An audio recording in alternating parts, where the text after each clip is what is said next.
Assalamualaikum class. Today we have to discuss our next topic scalar और dot product. तो class देखिए हमारे पास physics में टू डिफरेंट फिजिकल क्वांटिटीज़ हैं, vector quantities and scalar quantities हैं। अब देखिए क्लास वेक्टर्स को हमारे पास मल्टीप्लाई करने के दो तरीके हैं, एक तो है स्केलर और डॉट प्रोडक्ट और दूसरा है हमारे पास वेक्टर और क्रॉस प्रोडक्ट। तो देखिए क्लास आज हम एक्सप्लेन करेंगे स्केलर और डॉट प्रोडक्ट को। डेफिनेशन देखिए क्लासेस की क्या है, the dot product of two vectors result into a scalar quantity. कि क्या है स्केलर डॉट प्रोडक्ट क्या है कि अगर हमारे पास टू वेक्टर्स हों उनको जब मल्टीप्लाई करते हैं तो जो उनका आंसर आता है वो क्या है, एक स्केलर क्वांटिटी देता है, वो क्या कहलाता है हमारे पास स्केलर और डॉट प्रोडक्ट कहलाता है। तो देखिए क्लासेस से अगर हम मैथमेटिकली देखना चाहें तो हमारे पास क्या है, टू वेक्टर्स हैं, वेक्टर ए है, वेक्टर बी हो, उन दोनों को अगर मल्टीप्लाई करें तो उसका जो रिजल्ट होगा वो क्या होगा, A dot B is equal to A B cos of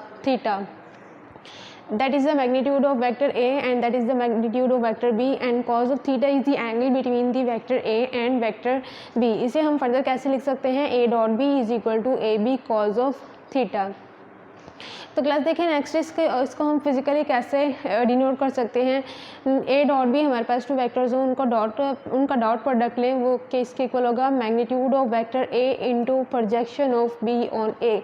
कि हमारी जो मैथमेटिकल फॉर्म आती है वेक्टर्स को मल्टीप्लाई करने के बाद that is equal to A B cos of theta. इस तरह A B cos of theta, तो ये क्या है, मैग्नीट्यूड ऑफ वेक्टर ए को शो करती है और बी कॉज ऑफ थीटा क्या शो करता है कि projection of B on A. कि हमारे पास अगर टू वेक्टर्स हो, वेक्टर ए हो और वेक्टर बी हो और थीटा उन दोनों के दरमियान क्या हो, एंगल हो। तो देखिए क्लास जब हम बी को प्रोजेक्शन ड्रा करेंगे ए के ऊपर तो बी कॉज ऑफ थीटा क्या शो करेगा कि क्या है, magnitude of B in the direction of A. तो हम इसे फर्दर कैसे लिख सकते हैं, A dot B is equal to A B cos of theta. इसी तरह अगर हम बी डॉट ए लिखें, B dot A that is equal to B A cos of theta, ये क्या शो करता है, magnitude of B and this show करता है, ये क्या शो करता है कि projection of A on the B, mean to say magnitude of B in the direction of A. या तो देखिए क्लास हमारे पास जो स्केलर प्रोडक्ट है या डॉट प्रोडक्ट है उसकी एग्जांपल क्या है, वर्क डन है। अब देखिए क्लास हमारे पास वर्क डन किसके इक्वल होता है, फोर्स इनटू डिस्प्लेसमेंट। फोर्स हमारे पास क्या है, वेक्टर क्वांटिटी है और डिस्प्लेसमेंट भी क्या है, एक वेक्टर क्वांटिटी है। जब दोनों ही वेक्टर क्वांटिटीज़ को हम स्केलर और डॉट प्रोडक्ट के जरिए मल्टीप्लाई करते हैं तो हमारे पास क्या आती है, एक स्केलर क्वांटिटी आती है। और थीटा क्या angle, theta is the angle between the force and the displacement. ये क्या हमारे पास एग्जाम्पल है स्केलर और डॉट प्रोडक्ट की। आगे देखिए क्लास हम स्केलर डॉट प्रोडक्ट की करैक्टरिस्टिक्स के बारे में पढ़ते हैं। फर्स्ट है हमारे पास देखें क्लास कम्यूटेटिव प्रॉपर्टी, कि जो हमारे पास स्केलर और डॉट प्रोडक्ट है ये क्या है, कम्यूटेटिव प्रॉपर्टी को शो करता है। तो देखिए क्लास अगर हमारे पास टू वेक्टर्स हो, वेक्टर ए हो, वेक्टर बी हो, तो हमारे पास क्या होगा, अगर हम उसका ए डॉट बी लें या बी डॉट ए लें, दोनों ही के आंसर क्या होंगे, सेम होंगे। Mean to say A B cos of theta किसके इक्वल होगा, B A cos of theta के। मीन टू से दोनों ही की मैग्नीट्यूड क्या होंगी, सेम होगी। मतलब कि जो स्केलर वैल्यू होगी ए डॉट बी की और बी डॉट ए की, दोनों ही क्या होंगी, इक्वल होंगी। नेक्स्ट देखिए हमारे पास क्लास प्रॉपर्टी क्या है, scalar product of two perpendicular vectors gives zero value. देखिए क्लास कैसे जीरो वैल्यू देगा, फर्स्ट करते हैं हमारे पास क्या है, टू वेक्टर्स है, vector A and vector B. क्या है, वेक्टर ए है हमारे पास और वेक्टर बी है। तो देखिए क्लास इसका जब हम फार्मूला ओपन करेंगे तो हमारे पास क्या आएगा, A B cos of theta. तो देखिए class theta is the angle between the vector A and vector B. तो देखिए क्लास यहाँ पे हमारे पास दोनों के दरमियान एंगल कितना है, 90 का, और हमें पता है कि कॉज ऑफ 90 की क्या वैल्यू देता है, 0। तो देखिए क्लास हमारा जो इन दोनों का डॉट प्रोडक्ट होगा वो किसके इक्वल होगा, 0 के। कब 0 होगा, जब दोनों के दरमियान एंगल कितना होगा, 0। Mean to say scalar product of two perpendicular vectors give a zero value. अगर हम यूनिट वेक्टर्स की बात करें तो देखिए क्लास हमारे पास यूनिट वेक्टर जो हमारा वेक्टर ए है अलॉन्ग एक्स एक्सिस उसकी वैल्यू होगी ए एक्स आई हैट, और जो हमारा वेक्टर बी होगा उसकी वैल्यू होगी along the y axis B Y J hat.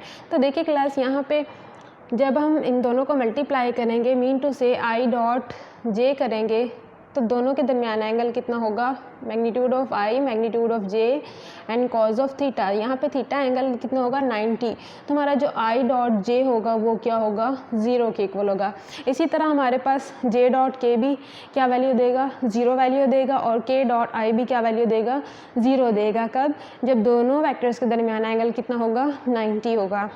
Further देखें हमारे पास थर्ड प्रॉपर्टी क्या है, scalar product of two parallel vectors. कि हमारे पास अगर दो वेक्टर्स हों, वेक्टर ए और वेक्टर बी, दोनों ही एक दूसरे के साथ 0 एंगल बनाते हैं, मतलब कि दोनों एक दूसरे के साथ क्या है पैरेलल हों, तब वहाँ पे हमारे पास क्या है उनका जो आंसर है, उनका जो प्रोडक्ट है वो क्या देता है, किसके इक्वल आता है, is equal to the product of their magnitude के। तो देखिए class vector A and vector B के दरमियान क्या है डॉट प्रोडक्ट है, तो क्या है A B cos of theta. अब देखिए क्लास थीटा हमारा एंगल है वो कितना है 0, तो हमारे पास जो लास्ट आंसर आएगा वो क्या होगा A dot B is equal to product of their magnitude. तो अगर हम क्लास यहाँ पे यूनिट वेक्टर्स की बात करें तो देखिए क्लास यूनिट वेक्टर्स हमारे जो होंगे आई डॉट आई वो किसके इक्वल होगा 1 के इक्वल होगा, क्योंकि देखिए क्लास आई का मैग्नीट्यूड क्या है, क्योंकि यूनिट वेक्टर है और हमें पता है यूनिट वेक्टर की मैग्नीट्यूड कितनी होती है 1। तो देखिए क्लास इसकी भी मैग्नीट्यूड 1 एंड कॉज ऑफ 0, और हमें पता है कॉज ऑफ 0 किसके इक्वल होता है 1 के, तो हमारे पास आई डॉट आई क्या वैल्यू देगा 1। इसी तरह हमारे पास जे डॉट जे भी 1 वैल्यू देगा एंड के डॉट के भी 1 वैल्यू देगा। नेक्स्ट प्रॉपर्टी हमारे पास class scalar product for 2 anti parallel vectors. तो देखिए क्लास हमारे पास अगर 2 एंटी पैरेलल वेक्टर्स हों, जैसे कि हमारे पास क्या है वेक्टर ए इस डायरेक्शन में हो और वेक्टर बी इस डायरेक्शन में हो, दोनों के दरमियान एंगल कितना होगा थीटा 180 होगा, और जो आंसर क्या देगा हमारे पास माइनस ऑफ ए बी। हमारे पास जो रिजल्ट आएगा ए डॉट बी का वो किसके इक्वल होगा माइनस ए बी के इक्वल होगा, और वो क्या शो करेगा कि हमारे जो दोनों वेक्टर्स हैं एक दूसरे के क्या हैं एंटी पैरेलल हैं। अब देखिए क्लास हमारे पास नेक्स्ट प्रॉपर्टी क्या है, self product of a vector is equal to the square of its magnitude. कि हमारे पास अगर कोई भी एक वेक्टर हो, अगर उसका हम सेल्फ प्रोडक्ट लें वो किसके इक्वल आएगा, उसके स्क्वायर ऑफ इट्स मैग्नीट्यूड के इक्वल आएगा। तो देखिए क्लास हमारे पास क्या है एक वेक्टर ए है, उसका अगर हम सेल्फ प्रोडक्ट लें किसके इक्वल आएगा A into A cos of theta.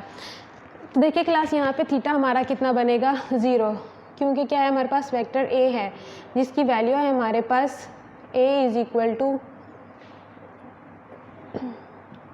2 I hat plus 3 J hat plus K hat. जब हम ए डॉट ए करेंगे mean to say 2 into 2 plus 3 into 3 plus 1 into 1, mean to say I component I के साथ, जे component जे के साथ और के component के साथ।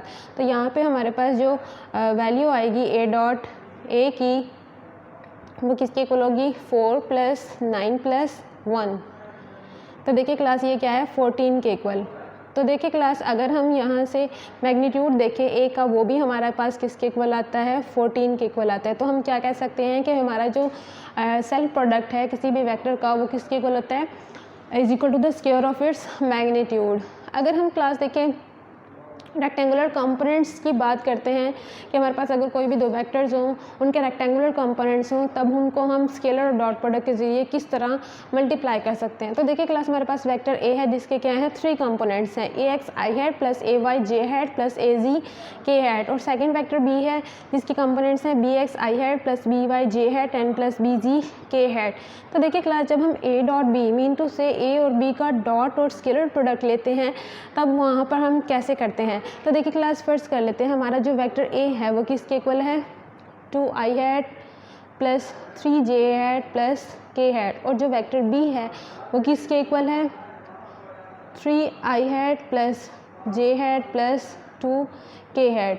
तो देखिए क्लास जब हम ए डॉट बी करेंगे तो क्या होगा, हमारा जो एक्स कंपोनेंट होगा वेक्टर का वो दूसरे वेक्टर के एक्स कंपोनेंट के साथ क्या होगा मल्टीप्लाई होगा, मीन टू से हमारा जो 2 होगा वेक्टर का एक्स कंपोनेंट वेक्टर ए का और वेक्टर बी का भी एक्स कंपोनेंट मल्टीप्लाई होगा, तो क्या होगा 2 इंटू 3 6, और आई डॉट आई हमारे पास क्या वैल्यू देगा, जैसे कि हमने यहाँ पे पढ़ा था आई डॉट आई क्या वैल्यू देगा 1 देगा इंटू 1 प्लस नेक्स्ट हमारे पास क्या होगा कि जो हमारा ए का वाई कंपोनेंट होगा बी के वाई कंपोनेंट के साथ मल्टीप्लाई होगा। तो देखिए क्लास ए का वाई कंपोनेंट बी के वाई कंपोनेंट फर्स्ट कर लेते हैं, यहाँ पे क्या है हमारा 1 है, तो क्या होगा 3 इंटू 1 3 और हमें पता है जे डॉट जे हमारे पास क्या वैल्यू देगा 1 प्लस, तो देखिए क्लास हमारा जो थर्ड कंपोनेंट होगा ए का जी कंपोनेंट बी के जी कंपोनेंट के साथ मल्टीप्लाई होगा, मीन टू से 1 इंटू 2 और हमारा के डॉट के क्या देगा वैल्यू 1 देगा। तो देखिए क्लास हमारा जो रिजल्ट आएगा वो क्या होगा 6 + 3 + 2, ये क्या होगा 11। ये हमारा क्या है ए डॉट बी, कि हमारे पास अगर दो वेक्टर्स हों और उनको हम स्केलर और डॉट प्रोडक्ट के ज़रिए मल्टीप्लाई करें in the terms of their rectangular components, तो जो हमारे पास वैल्यू आएगी वो क्या होगी एक स्केलर वैल्यू होगी। तो यहाँ से क्या शो होता है हमारे पास the dot product of 2 vectors results into a scalar quantity, कि हमारे पास 2 वेक्टर्स थे vector A and vector B, जब उनको मल्टीप्लाई किया हमारे पास रिजल्ट क्या है एक scalar quantity. That's it, thank you.